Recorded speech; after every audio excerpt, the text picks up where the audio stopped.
Bonjour à tous, amis de l'ARH. Bonjour Florence. Bonjour. Alors, tu es Florence Strulovici, tu es la Group Learning Director du groupe Engie. Un super titre qui claque. Et j'ai plein de questions pour toi, Florence. On va commencer aujourd'hui avec une question que j'aime beaucoup, qui était « Quel était le métier que tu souhaitais faire petite ?» Ah Ça pose. Il y en a eu plusieurs. Il y a eu... c'est rigolo parce qu'il y a eu instituteur, il y a eu professeur, donc il y a quand même quelques un fil liens. rouge. Il y a un fil rouge. J'ai eu aussi toute une période où je voulais être médecin, et plus particulièrement pédiatre. Qui reste quand même parfois un petit regret. C'est un peu trop tard, mais en tout cas, ça m'avait un petit peu animée. On peut encore avoir 1000 vies. Hein. Je crois au lifelong learning. Faut juste 10 ans d'études, faut les trouver. Donc, ok, instituteur, potentiellement pédiatre, donc on voit des métiers plutôt de développement, du soin. Et du coup, tu débutes tes études. Comment tu étais en tant qu'élève ? Tu étais plutôt au premier rang, au fond, près du radiateur ?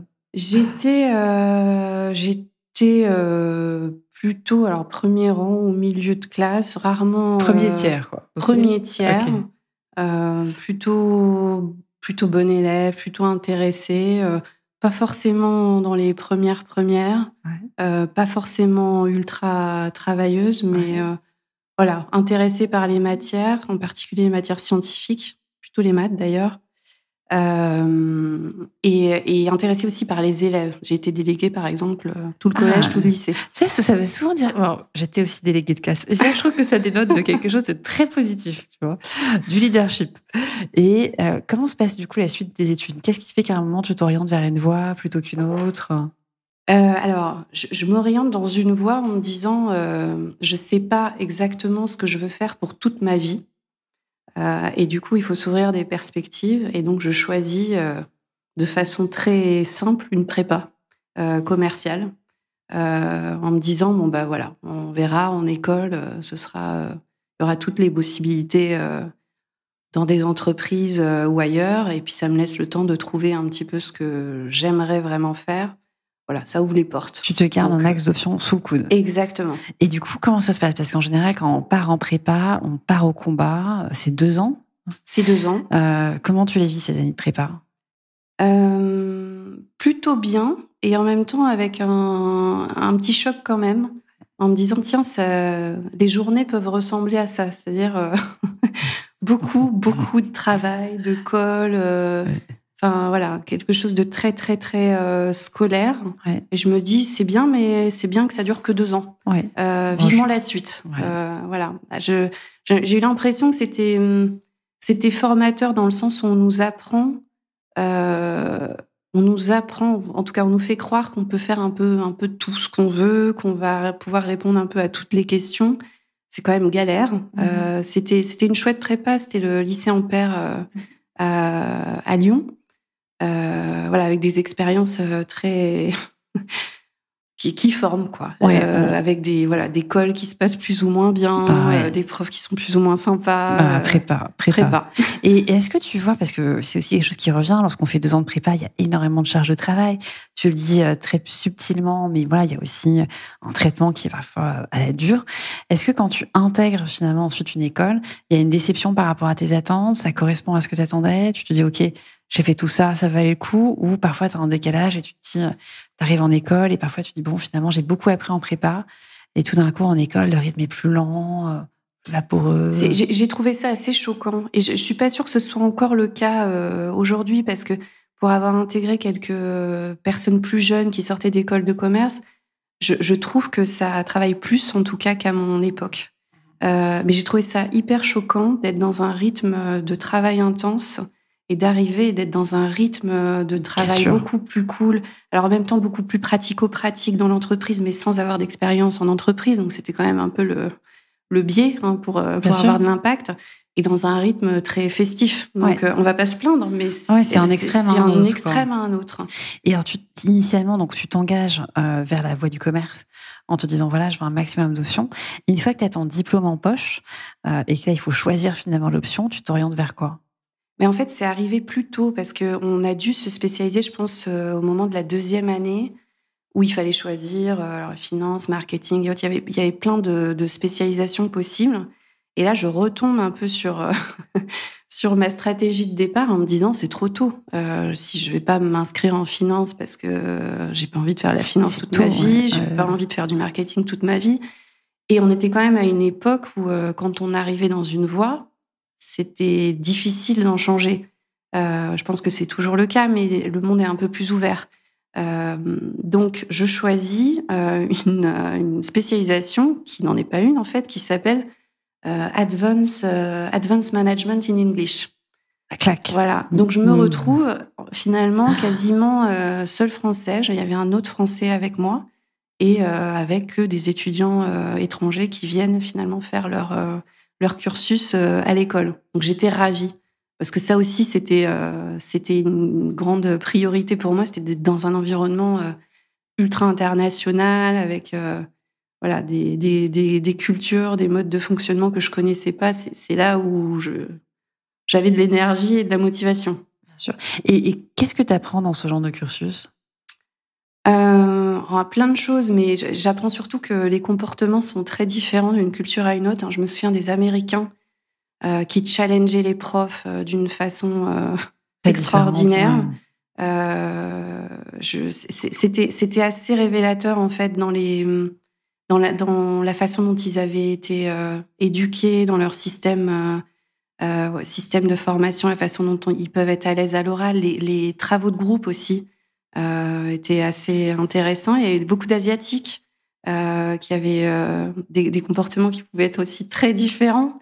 Donc, j'ai trouvé ça hyper riche. Donc là, en pleine étude, tu as un grand bain interculturel où tu vois déjà un peu finalement le choc des cultures, la capacité à travailler en équipe, j'imagine, et à collaborer ensemble. Et quel est ton premier job ? Alors, mon premier job, alors, je ne sais plus exactement dans quel sens, que à Bordeaux, j'ai fait des études marketing, ce qui m'a emmenée d'ailleurs après chez Ipsos à Paris. Mais j'avais une envie très forte d'aller au Canada. Donc, mon premier job, il a été finalement au Canada pendant une année à peu près, dans un groupe qui s'appelait Mezzo Minerals, où ça se passait à Guelph, donc pas très loin de Toronto, dans l'Ontario. Et le but, c'était de faire des études marketing, faire des études de concurrence, faire un boulot un peu de stagiaire, de récolter beaucoup de documents, de faire des analyses.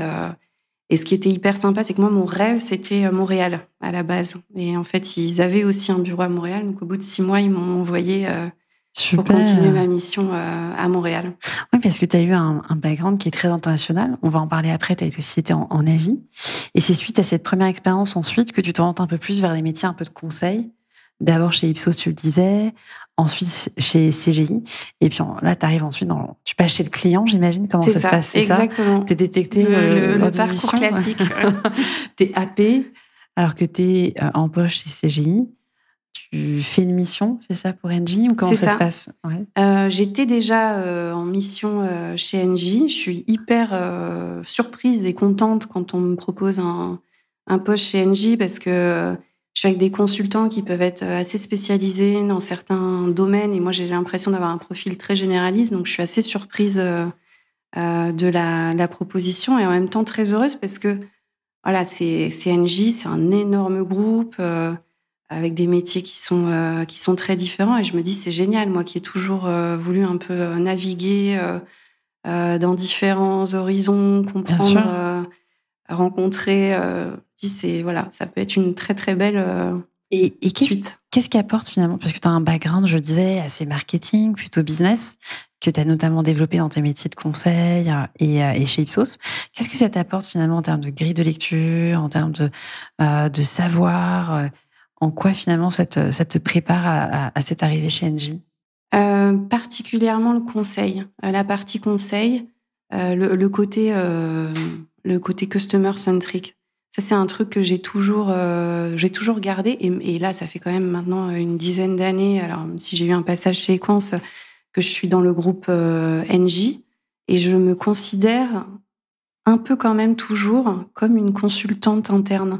Donc j'ai quand même toujours un peu le sentiment que quand on essaye de proposer des solutions à des collègues, à du business, c'est nos clients internes et qu'on est dans un rôle de service consultant, quoi. Mais c'est là où je pense que c'est une super force pour moi, venir du conseil, c'est que tu arrives avec des outils, une capacité à faire un diagnostic, à avoir des matrices, des critères de lecture, qui font finalement que tu analyses finement les choses et que tu es armé quelque part. Oui, oui, oui. T'es armé, tu sais faire le PowerPoint en un temps un Ça y peu est, attends, rapide qui aide PowerPoint, pour expliquer très ce important que en tu veux entreprise. raconter, qui aide pour prendre des décisions. Donc oui, oui, on arrive un peu plus armé, oui. Et alors du coup, ça y est, on y est. Donc, tu intègres Engie, qui déjà est à l'époque le troisième plus gros groupe d'énergie. Quel est ton premier poste chez eux? Alors, le premier poste, c'était un poste de change management dans une business unit, c'était la business unit de B2C. Donc en France, on était en pleine refonte de systèmes d'information et il y avait un vrai besoin de former finalement les conseillers Engie, donc GDF Suez à l'époque, Ouais. au fonctionnement de nouveaux outils avec des nouveaux process, des façons de répondre aux clients. Et donc, c'est principalement ça que je fais. C'est-à-dire, c'est entre le SI et le change.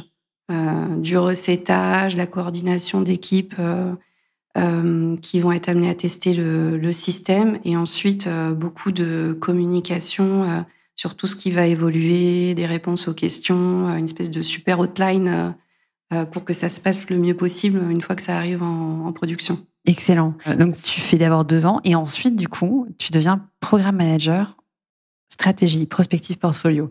C'est Ça, ça. j'ai besoin que tu m'expliques le nom de code. Alors en fait, c'est assez génial ce qui se passait dans la corporate university. C'est toujours le cas, mais la spécificité de cette corporate university chez Engie, c'est qu'il y avait un portefeuille prospective et stratégique qui aurait pu être hébergé à la direction de la stratégie, mais qui était là à la corporate university, donc en intégrant la DRH.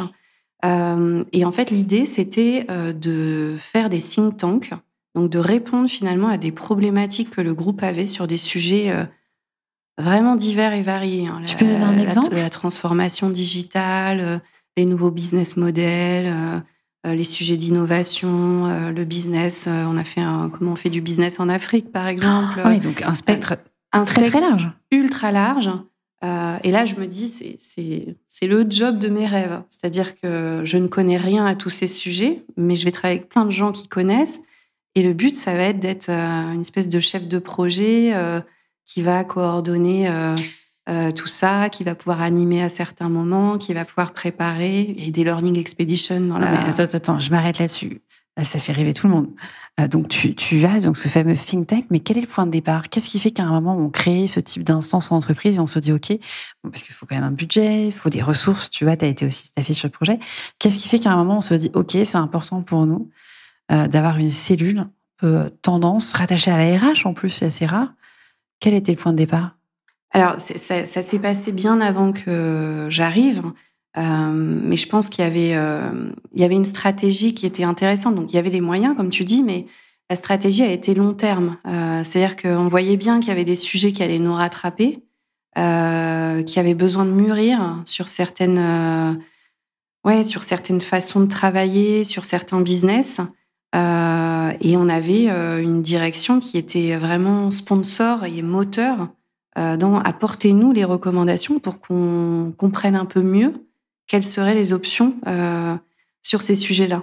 Donc, c'est pas ce think tank qui révolutionnait la façon de faire, mais c'était une pierre à l'édifice de toute la réflexion sur les sujets. Et ce qui était sympa, c'est qu'effectivement, une fois qu'on arrivait à l'Excom et qu'on disait on a planché 6 mois, 9 mois, alors c'est devenu de plus en plus court, dépendant les sujets, mais ça pouvait durer jusqu'à 9 mois.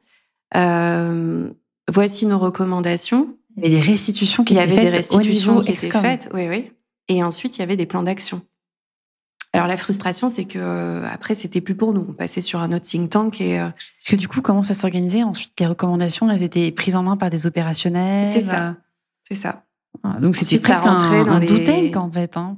Alors, c'est un think tank qui avait vocation à ne pas être juste dans la réflexion stratosphérique, mais qu'il se passe effectivement quelque chose après. Génial. Et du coup, l'Excom devait être super content d'être aussi inspiré un peu sur des tendances qui font sortir un peu la tête du guidon, prendre de la hauteur, j'imagine. Oui, ouais. L'Excom et aussi les participants. Moi, j'ai encore des collègues qui sont dans le groupe et qui me disent s'il n'y avait pas eu ça, peut-être que je serais pas encore dans ce groupe parce que c'était tellement inspirant. J'ai rencontré tellement de personnes différentes. Certains ont même trouvé leur futur job grâce à ce type de think tank parce qu'après, dépendant les sujets, il y avait aussi des jobs qui s'ouvraient parfois. Et puis surtout, il y avait des connexions, un réseau qui se faisait. De façon informelle, entre passionnés. Voilà, on comprenait aussi ensuite les atouts et les expertises de chacun. Donc, on avait un réseau aussi beaucoup plus large quand on ouvrait un poste dans sa direction. Super riche. Et là, en plus, tu parlais tout à l'heure de Learning Expedition. Est-ce que tu peux nous en dire un peu plus ? Oui, je crois que c'est peut-être la modalité que je préfère dans les expériences learning. Donc là, on partait un peu partout, hein, dépendant du sujet, 2-3 jours, souvent organisés en petits groupes. En allant voir soit des entreprises de notre taille, soit des startups, soit des entrepreneurs. T'es dans les écosystèmes. Pardon ? T'allais dans des écosystèmes un peu ciblés, tu restais en dépendant du sujet. Ça dépend vraiment. On a fait par exemple un sémaphore qui s'appelle License to Operate. On a été voir beaucoup d'ONG. C'était vraiment très très dépendant du type de sujet, dépendant aussi de notre network. Mais j'avais été frappée la première fois que j'ai organisé une Learning Expedition parce que j'étais toujours étonnée quand je contactais quelqu'un que je ne connaissais pas du tout en lui disant voilà, on voudrait venir avec 7-8 personnes et pendant 2-3 heures vous posez plein de questions et visiter vos locaux et comprendre un peu comment ça se passe. Que la personne 9 fois sur 10 nous dise mais avec plaisir, venez. Et là où je te rejoins, Florence, c'est que on a fait une récemment avec Kokoroé à Cape Town, qui est un écosystème ultra dynamique dans les techs. Et c'est génial, et c'est très chouette et super stimulant, mais il n'y a pas besoin non plus de traverser le périph' et d'aller non plus super loin. C'est-à-dire, je voyais il n'y a pas longtemps, Thalès a fait une expédition chez Mérieux, qui est à Arc de Triomphe à Paris. Ouais. Et juste le fait, en fait, d'aller voir comment ça se passe chez le voisin, comment ça se passe dans des écosystèmes presse, ça fait du bien. Toi, qu'est-ce que t'en retirais ? T'étais inspirée, boostée ? Oui, ultra inspirée. Et puis en plus, ça allait avec mon background consultant. C'est-à-dire qu'il y a la période inspiration et puis il y a la période je digère les informations. Ça, c'est super inspirant, mais en fait, je pourrais rien en faire dans l'entreprise dans laquelle je suis aujourd'hui pour telle et telle raison. Et du coup, qu'est-ce que je prends ? Qu'est-ce que je garde ?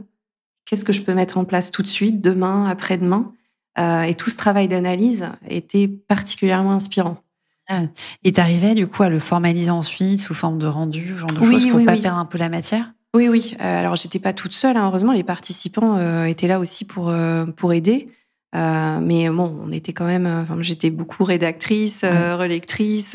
C'est de l'or ensuite, ça c'est vraiment. Ouais. C'est de l'or et c'est effectivement beaucoup de motivation. Mais petit à petit, quand on a évolué dans ces think tanks, on s'est rendu compte aussi que pour aller plus vite, on pouvait le faire de façon aussi très simple. Hein. Je me souviens, on disait aux participants, vous prenez votre LinkedIn. Et puis, vous regardez qui vous avez en connexion dans ces types de secteurs. Et puis, vous nous dites. Et puis, vous organisez même vous-même. Et vous êtes en lead de ce groupe. Donc, on arrivait un petit peu aussi à... Très valorisant. Mais tu vois, j'aime bien ton état d'esprit qui est très en start-up, on dirait bootstrap. C'est-à-dire que vraiment, t'as pas besoin tout de suite de budget faramineux. Tu dis, OK, on va sur LinkedIn, on regarde qui on connaît et on y va à la machette, quoi. C'est ça. C'est concret. Ça me parle beaucoup. Et en fait, tu fais ça, en plus, tu fais ça de quelle année à peu près ? 2012 à 2018 ? Attends, je dis pas de bêtises. Je pense que c'est un peu moins que ça. En réalité, j'ai eu quand même pas mal de pauses aussi congé mat. Hein. J'ai eu des grossesses assez compliquées. Amplitude un peu plus large. Donc, ouais. Et c'est des années qui sont des années en plus de transition pour le groupe Engie. Parce que du coup, on le voit, hein, Engie commence progressivement à faire sa transition énergétique. Donc, j'imagine en plus un contexte super intéressant pour toi. Ouais, carrément. Ouais. Et du coup, fin de ce poste, ensuite, tu accèdes du coup à une nouvelle opportunité, puisque petit à petit, tu deviens un partenaire business transformation. Et ensuite, c'est là où tu pars à Singapour. Tu peux nous raconter? Oui, alors partenaire business transformation, c'est là où en fait j'arrive vraiment dans la formation comme on l'entend classiquement, c'est-à-dire avec des vrais programmes de formation qui sont effectivement orientés business. Donc j'avais la transformation digitale, j'avais la centricité client, le design thinking, la data. Donc ça c'est super parce que ça me met un pied à l'étrier de la formation, parce que finalement même si j'étais hébergée dans la même direction, j'étais quand même à milieu des sujets de formation classique. Alors, j'étais immergée dedans, mais je travaillais pas finalement très en direct. Tu tombes dans la marmite Donc, du learning. Je tombe quoi. dans la marmite. Ça se passe bien et j'ai une chance folle parce que effectivement, en Asie Pacifique, il y a un vrai besoin de créer une stratégie de formation. Il y a très peu d'offres en fait de formation qui existent en local, en tout cas pour les cadres.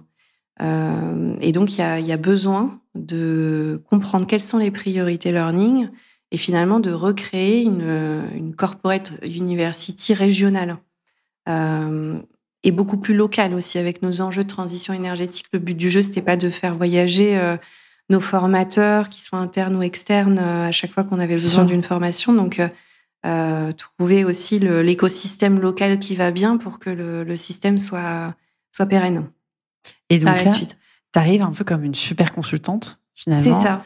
J'arrive dans des chouettes conditions parce qu'en fait, je suis attendue pour ça. Je suis bien reçue pour ça. C'est-à-dire que tous les membres de l'Excom sur place me reçoivent, m'expliquent quels sont leurs besoins. Je vois beaucoup de managers, beaucoup de talents du groupe. Donc, j'arrive j'ai quelques semaines pour un peu analyser quels sont les besoins, les priorités. Et c'est chouette d'arriver dans des conditions comme ça où finalement les gens se disent il y a que du positif qui peut sortir. Tu viens donc, pour des solutions. Je fais mes doléances et puis elle va nous trouver des solutions. Donc c'était vraiment un super accueil, un super début de mission, très stressant. Hein, je m'étais quand même mis pas mal la pression. Que tu étais en autonomie totale sur place. Ouais. J'étais en autonomie sur place et puis j'avais gardé une partie de mon job aussi en France. Donc j'avais encore quelques clients internes, quelques business internes qui étaient à Paris, dans d'autres régions aussi. Plus je gardais aussi une partie de mon portefeuille. Donc j'avais une belle charge de travail et puis une pression que je me mettais toute seule sur place, mais qui en même temps était un peu boostante. Et t'as déménagé du coup avec ta famille, tout le monde sous le bras? Oui, avec mon mari et mes 3 enfants. Grand changement en plus. Grand changement, mais ils étaient ravis. On était vraiment très très contents de cette opportunité. Et comment c'est la vie à Singapour? La vie à Singapour, elle est géniale. Singapour, c'est vraiment, il y a une qualité de vie pas possible. Et puis surtout, culturellement, c'est aussi hyper intéressant. Un melting pot incroyable. C'est intéressant aussi d'y aller en famille. Alors encore plus intéressant qu'on est quand même tombé dans une période de Covid. C'était quand même pas mal qu'on soit tous ensemble. Je suis arrivée, j'ai eu 6 mois en fait sans Covid. C'est une période intéressante à suivre parce que le Covid, il a démarré en Asie avant d'être en Europe on sentait la vague arriver et on sentait qu'en Europe, ils le voyaient pas forcément. Ça devait être anxiogène en plus. Hein. C'était anxiogène. C'est-à-dire je suis passée de conversations avec la France qui était inquiète pour nous, alors que nous-mêmes, on était surtout très inquiets pour l'Europe parce qu'on voyait bien comment c'était géré, tenu en Asie. Et c'était très strict. Très strict. Donc finalement, il y avait moins d'inquiétude à Singapour. Tout le monde avait ses masques donnés par le gouvernement. C'était tout de suite, il y a eu du télétravail. Tout a été fermé assez rapidement et effectivement très encadré, très strict. Et puis rapidement en France, on voyait qu'il y avait des problèmes de masques. Et puis le nombre de personnes qui ont été atteintes. C'est pas exactement la même dimension. Singapour, ça reste une île plus facile à contrôler. Donc, expérience un peu particulière, parce qu'effectivement, tu connais un petit peu l'avant Covid et ensuite tu vis le Covid. Ouais. En quoi, finalement, ça modifie ta mission? Est-ce que tu te dis en cours de route, tiens, OK, j'intègre cette dimension et peut-être que je vois mon plan de formation différemment? Est-ce que ça te fait évoluer un peu dans ton... Ah, mais ça me fait évoluer quasi complètement. C'est-à-dire que je me dis, qu'est-ce que je fais à Singapour si je ne peux plus finalement aller au bureau, rencontrer les gens et faire la stratégie que je venais en plus de pitcher très récemment, où tout le monde avait été très enthousiaste et finalement tout tombe à l'eau parce que tout ce qui est prévu ne fonctionne plus. Donc là, je me mets une pression importante et je commence à tout digitaliser.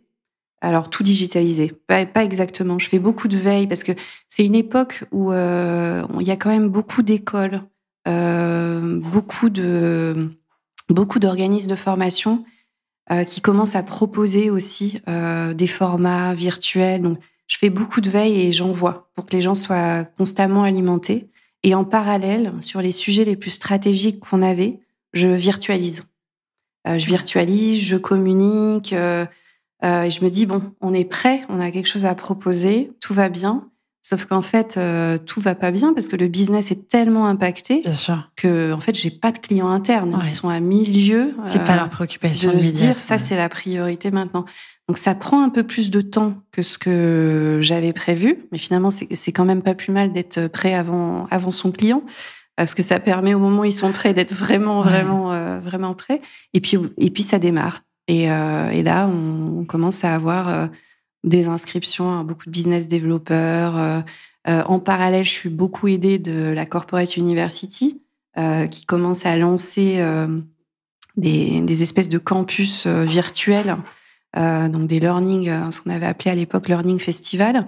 Donc là, génial, je peux bénéficier aussi de cette opportunité pour vraiment permettre à la population d'Asie-Pacifique de participer à ces événements. Et donc, je suis un relais surtout très marketing et communication sur place. Donc, tu arrives à expliquer embarquer pour qui c'est ces programmes, pourquoi c'est prioritaire pour telle et telle personne, comment il faut qu'ils s'inscrivent, surtout ce qu'il ne faut pas qu'ils ratent. Et puis, voilà, petit à petit, on voit les inscriptions qui arrivent, les scores qui montent. Ça doit être assez grisant de partir comme ça d'une situation où voilà, l'offre est vraiment embryonnaire, à tout d'un coup voir que la sauce prend. C'est ça. Et que ça y est. Ouais. Et alors du coup, très vite, on arrive à 2021. Et la période de transition pour le groupe Engie, qui va du coup se séparer de toutes ses activités services énergétiques. Et c'est le moment où Equance va sortir un peu de l'écosystème du groupe. Et à ce moment-là, on te fait une proposition. Je te renvoie la balle. Oui, on me propose de prendre finalement la direction learning d'Equance, donc hébergé du coup au corporate. Alors, il n'y a pas de corporate university, il n'y a pas d'équipe, c'est embryonnaire et c'est finalement établir la stratégie de formation qui est quand même déjà pas mal établie, parce que on a un excom qui est quand même très mobilisé sur ces sujets de formation et en particulier un DG qui est très sensibilisé. Et donc, on propose de prendre cette direction. Et je me dis, voilà, le job c'est impossible à refuser. C'est génial, c'est 74 000 personnes. C'est énorme, c'est plus de 15 pays. Voilà, je commençais aussi à être très immergée dans le business des services par l'Asie Pacifique. Donc, j'étais vraiment ravie de pouvoir attaquer cette expérience Equance. Et comment ça se passe lorsque tu as, par exemple, un spin-off, c'est pas vraiment un spin-off, c'est comment ça se passe dans un contexte de scission et que tout d'un coup, tu dois repenser un peu l'offre learning. Tu commences par quoi? Quelles sont tes premières missions? Tu te dis, OK, j'ai grosso modo à peu près 1 an. Quelle base je pose? Quelle orientation je prends? Alors, il y avait plusieurs sujets prioritaires, enfin plusieurs cibles prioritaires, en particulier la cible des project managers. Donc celle-là avait été pointée dès le démarrage, et donc l'idée c'était vraiment d'offrir des parcours de formation pour des managers de grands projets. Donc j'ai commencé par ça. Commencer par comprendre quelles étaient les briques de compétences dont ils avaient besoin, qu'est-ce qu'ils avaient aussi aujourd'hui en formation dans les différents pays, sur quoi on pouvait capitaliser, communiquer aussi sur ce besoin, parce que c'est pas le tout de autoproclamer voilà ce qu'il faut, mais il faut que les gens aussi soient convaincus, puissent venir, donc embarquer les RH, les managers dans ces priorités. On avait aussi, parce qu'on se séparait du groupe NJ, donc il y avait tout un sujet qui était très opérationnel, mais en même temps qu'il fallait faire un peu dans l'urgence, qui était se détacher finalement de la plateforme digital learning. Qu'est-ce qu'on garde, qu'est-ce qu'on garde pas. Donc ça, c'est aussi des sujets qu'il a fallu faire très vite. Ce qui était intéressant, c'est que c'était un contexte assez intense, parce qu'à l'époque, quand je suis arrivée, on savait pas qui serait finalement l'acheteur. Donc on était vraiment dans les pitchs. Comment on pitch notre stratégie RH, qu'est-ce qu'on fait sur la formation aujourd'hui, quelle est notre ambition. Donc j'avais aussi tout ça à orchestrer pour que ce soit le plus vrai, mais aussi le plus séduisant possible pour le futur acheteur. Et alors justement, peu de temps après, Equance du coup va rejoindre le giron d'un autre géant qui va être Bouygues. Et là, tu fais ce qu'on appelle un boomerang, c'est-à-dire retour à la case NJ. Et cette fois-ci, du coup, c'est là où tu deviens Group Learning Director. Est-ce que tu peux nous raconter un peu ? Oui, effectivement. Alors, c'est vrai que c'est arrivé finalement pas très longtemps après, quasiment un an après, peut-être même un petit peu moins.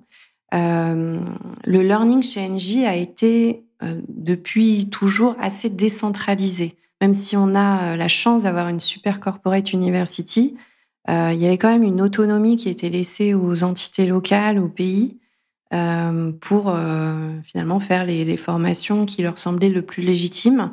Alors ça, à la limite, pourquoi pas, mais il y a des sujets qui sont quand même très transversaux. Bien sûr. Et qui permettent de faire quelques optimisations, qu'on soit vraiment dans l'efficacité, mais surtout dans la qualité. C'est-à-dire qu'une fois qu'on s'est mis d'accord sur des briques de compétences, je pense à l'onboarding, je pense au management, on peut se dire que ça peut être déployé différemment parce que culturellement, c'est différent, etc. Mais pour autant, c'est la même brique de compétences qui est traitée. Donc, il y avait une vraie volonté de se dire, on va essayer de recentraliser ce qui est centralisable. Et c'est comme ça que le poste de directeur Learning Group est né au sein d'Engie. Alors c'est vrai que je connaissais bien la maison. Je connaissais bien aussi le boss qui gérait jusqu'ici la corporate university. Donc je connaissais l'environnement dans lequel je me sentais bien, les personnes que j'aimais particulièrement, le business qui m'a toujours parlé, la stratégie. Enfin, on est quand même sur la transition énergétique. Bien sûr. C'est aussi sympa de se lever tous les matins pour quelque chose d'aussi grand, quoi, qui nous dépasse un peu. Donc voilà, j'avais un peu toutes les conditions réunies et j'avais en plus un scope probablement un peu plus stratégique et une équipe. Tu peux justement nous en parler un peu. Quel était ton périmètre et les people que tu avais Alors, le périmètre, en fait, il est à la fois... Il y a un rôle stratégique et opérationnel. Donc, directeur Learning Group chez NJ, c'est établir les priorités learning avec le business, comprendre en fait quelles sont les priorités par grand business, mais aussi les priorités transversales. Et du coup, poser finalement les règles de gouvernance qui existent parfois de façon informelle, mais là, en tout cas, les formaliser. Donc, il y a on a mis en place des instances de gouvernance, par exemple, sur le learning. Il y a l'animation de la filière learning, qui est quelque chose aussi que je faisais quand j'étais chez Equance, même d'ailleurs à Singapour de façon régionale. Et puis la partie plus opérationnelle et qui rentre vraiment dans le cœur du learning, c'est toute la partie ingénierie pédagogique et digital learning. Donc aujourd'hui, dans l'équipe, on est 10, bientôt 11. Et j'ai essentiellement des ingénieurs pédagogiques, des digital managers qui gèrent les plateformes donc de formation et plateformes aussi mobiles. learning. Et puis bientôt, on aura aussi quelqu'un qui va s'occuper des compétences et des prospectives RH. Et ça va être particulièrement intéressant aussi d'être dans une stratégie. Alors, je sais que les groupes du CAC 40 en parlent beaucoup en ce moment de strategic workforce planning. Oui, en anglais, ça fait plus classe. Ça fait plus classe. Et voilà, l'anticipation des compétences, l'upskilling, le reskilling, se mettre d'accord sur ce qu'on veut, combien de personnes, comment on crée les programmes. Finalement, ça va se retrouver un petit peu dans la même direction sûr. Et très, très étroitement fait avec le business, et c'est ça qui est génial. Mais ce qui va être un vrai enjeu, parce que finalement, toi, tu es vraiment dans un secteur qui suit l'industrie, on disait tout à l'heure en transition énergétique, donc ça suppose des nouveaux métiers, nouvelles compétences, anticiper l'obsolescence aussi des compétences. Oui. Donc toi, tu investis carrément en ouvrant un poste sur ce sujet. Et du coup, quels sont finalement tes challenges, tes premiers défis où tu te dis, ah tiens, ça va être mon gros axe dans les années à venir? Alors, il y en a beaucoup. Il y en a quelques-uns. Alors, il y a déjà pouvoir avancer au mieux sur l'ensemble des chantiers. C'est déjà comment on priorise et comment on arrive à avancer à la même vitesse pour être au rendez-vous. Mais ça, à la limite, c'est très opérationnel et ça se réglera. En challenge et en question ouverte, on a aussi la question de l'IA. Je m'interroge beaucoup sur la façon dont ça va révolutionner nos métiers, la façon aussi dont les collaborateurs vont apprendre demain, la façon aussi dont les postes peuvent disparaître, comment on fera aussi pour anticiper et sur le long terme. Je pense que on a beaucoup de questions ouvertes aujourd'hui sur l'IA. Je vois tout le monde qui se questionne. Peu de personnes ont une réponse toute faite. Hein. On apprend un peu en marchant. C'est plus un sujet de moyen long terme, mais en même temps, je pense qu'il va falloir qu'on soit vraiment en capacité. Tu parlais avant l'interview de Florence de Nexence. Florence, elle se forme beaucoup au sujet de l'IA. Et je pense que ça va être un peu aussi notre devoir à tous d'anticiper ça. Enfin, j'en parlais à mon fils aîné encore un peu plus tôt ce matin, qui est en congé. Et je lui disais, c'est super que tu sois en congé, mais je vais t'inscrire à une petite formation pour que tu comprennes un peu ce que ça peut révolutionner pour toi. Il n'était pas très ravi, mais c'est pas grave. Mais t'as raison, je pense que ça va être un vrai raz-de-marée. Et il y a ceux qui vont réussir à surfer dessus et à l'utiliser. Il y a ceux qui seront les laissés pour compte, parce que c'est une très belle révolution, mais dans les faits, il y a quand même aussi un risque de précarisation de beaucoup d'emplois. On forme en ce moment des étudiants dans des filières qui n'auront pas de débouchés ou qui seront amenés à disparaître dans 10 ans. Enfin, je ne vais pas être trop noire, mais... Et quand tu écoutes les experts, tu le disais, il y avait un interview regard croisé la semaine passée dans les Échos entre Yoshua Bengio et entre Yann Lequin, qui sont quand même des pontes, tu vois, du sujet, et aucun n'avait le même avis. Oui. C'est la destruction, 70% des emplois vont disparaître dans 20 ans. Et Yann Lequin qui était là, non, tout va bien. Et je te dis, mais c'est sûrement finalement une réponse à mi-chemin qui arrivera. Mais tu te dis, bon, qu'est-ce que ça nous réserve dans les 10 ans à venir, quoi. Oui. Parce que là, on est dans le monde de l'entreprise, mais je m'interroge aussi beaucoup sur l'éducation des enfants. Alors, je vois beaucoup d'opportunités. On voit récemment avec la Khan Academy, la façon dont on va pouvoir avoir, chaque enfant pour avoir un tuteur personnalisé. On se dit, c'est génial, quoi. Peut-être la fin des cours particuliers, mais c'est peut-être aussi la fin des inégalités sociales, mais encore faut-il déjà avoir envie d'apprendre, et puis que du coup l'enseignement à l'école se mette aussi là-dedans, soit complémentaire, soit prêt à se transformer. Oui. Parce que finalement, c'est aussi ces futurs enfants qu'on aura après dans l'entreprise. Donc, je pense que c'est une révolution qui va énormément nous impacter. C'est difficile de savoir à quelle vitesse. Ça dépend beaucoup des secteurs aussi. Bien sûr. Et on le voit, Florence, du coup, tu es très au fait des tendances.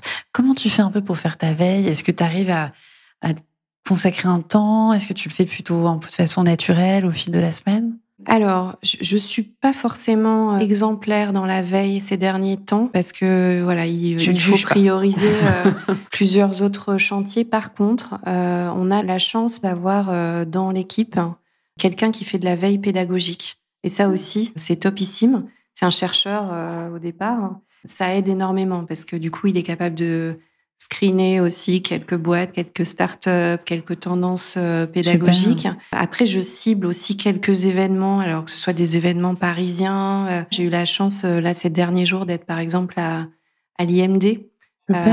Donc là, c'est pareil, on a parlé beaucoup IA ces derniers jours. Voilà, je dirais pas que j'ai une religion très régulière et que je m'impose une veille par semaine. Par contre, je lis beaucoup, beaucoup d'articles dans le train, dans le métro. Je screen beaucoup. On a justement ce veilleur qui est là aussi. On fait des cafés pédagogiques, donc on essaye d'être au mieux à la page. Et puis après, c'est un peu chacun qui fait sa veille et qui essaye de partager au mieux les enseignements.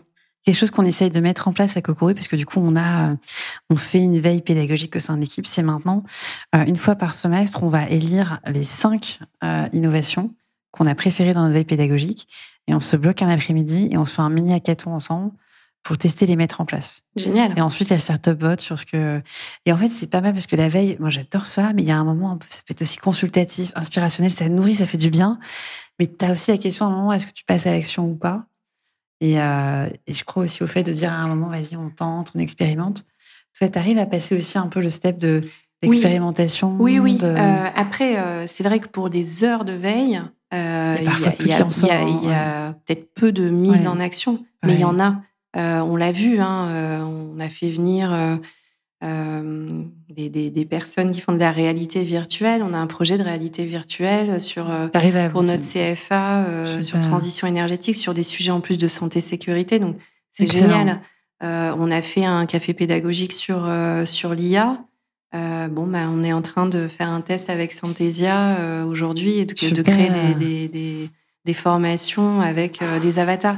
Donc, on voit les résultats. C'est aussi très motivant pour la personne qui fait la veille de se dire, OK, c'est pas juste stratosphérique, mais c'est aussi une nourriture intellectuelle qui va au-delà des équipes learning. Parce qu'en fait, via Yammer, on a ce qu'on appelle la minute pédagogique. Donc, chaque semaine, il poste finalement quelques infos pédagogiques sur un sujet clé avec quelques sources. Et en fait, on se rend compte qu'on a des likes ou des commentaires de personnes qui sont pas du tout dans la RH ou dans le learning et qui sont hyper heureux d'apprendre sur ces sujets. Donc on a nos clients fidèles entre guillemets. C'est top. Et puis on a lancé des podcasts aussi. Oui, donc en plus, tu expérimentes des formats vraiment différents. C'est pas exactement le même setup, mais c'est génial. On a lancé alors, pour l'instant, on le fait en interne avec notre filière learning pour justement un peu mieux comprendre les métiers qui sont aussi en train d'évoluer. Tu sais que c'est Jean Recouillet qui a lancé son propre studio de podcast en interne. Il avait commencé vraiment avec Bric et Broc et tout d'un coup, il s'est dit « Ok, ça marche ». Et je vois de plus en plus ce format podcast arriver. Ouais. Ça fonctionne bien. Ça fonctionne bien, ça revient. Ouais. Ça revient bien. C'est tellement pratique. C'est ça, tu peux l'écouter partout, adapté au multitasking. Enfin, je suis fan, je vais pas te faire la liste. Et Florence, j'arrive un peu sur la partie un peu plus personnelle. Comment tu as bâti ton équilibre de vie aujourd'hui ? Est-ce que tu es le style à mettre des limites très claires ? Tu mélanges un peu les genres, les mails un peu le soir, ou travailles un peu le week-end ? Tu fais comment ? Alors, je suis pas fan des mails le soir. J'essaye au maximum d'éviter. Par contre, j'ai toujours des moments un peu creux le week-end où tout le monde va qu'à ses occupations. Et là, je me dis, OK, c'est le moment. Si j'ai du travail en retard, j'ai peut-être 2-3 heures que je peux capitaliser là-dessus. Alors, c'est pas tous les week-ends. Le soir, je dis, je suis pas fan, mais ça m'arrive quelquefois. Je me mets pas spécialement de règles. Les quelques règles que je m'impose maintenant, c'est de me mettre des espèces de blocs dans l'agenda de to-do, de là, c'est mon moment de production. Deep work. Voilà. Alors, ça n'empêche pas, et je le laisse ouvert pour l'équipe, parce que régulièrement, ça peut sauter parce que quelqu'un a un sujet dans l'équipe qui est prioritaire. Et d'ailleurs, je laisse vraiment mon agenda très, très ouvert pour l'équipe. C'est les premiers qui peuvent piocher dedans. Mais voilà, ça, je le faisais pas avant. Ouais. Et je me rendais compte que je me retrouvais le vendredi soir avec zéro temps de prod. Et en me disant, mais je me sens déjà en retard, alors que... Oui, et parfois on tombe dans l'écueil un peu, tu as l'agenda vide, ça veut dire qu'on travaille pas.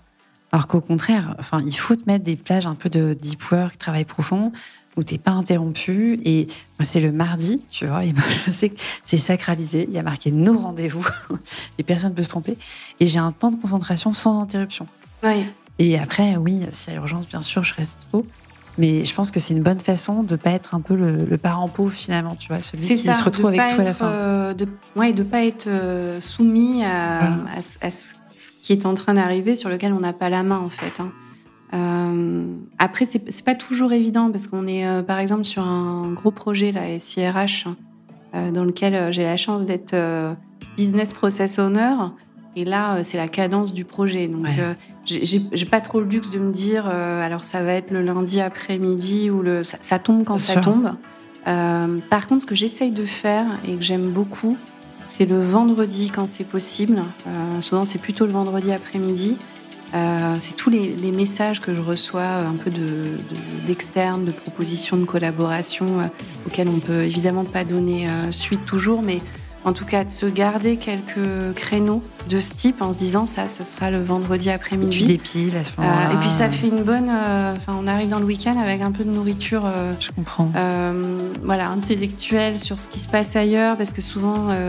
c'est aussi des personnes qui ont vu beaucoup de groupes, donc qui sont capables aussi d'expliquer comment ça se passe ailleurs. Bien sûr. Donc c'est toujours intéressant. Ça, j'essaye de le bloquer un petit peu le vendredi. T'as bien vendredi. structuré ta semaine, je le sens. Ah bah. Merci beaucoup, Florence, pour ton super témoignage. On a parlé de plein de choses. Customer centricité, révolution de l'IA, minute pédagogique, Singapour. C'était un très bel épisode. Merci beaucoup pour ton retour d'expérience. Merci de ton invitation. À très bientôt, amis de la RH.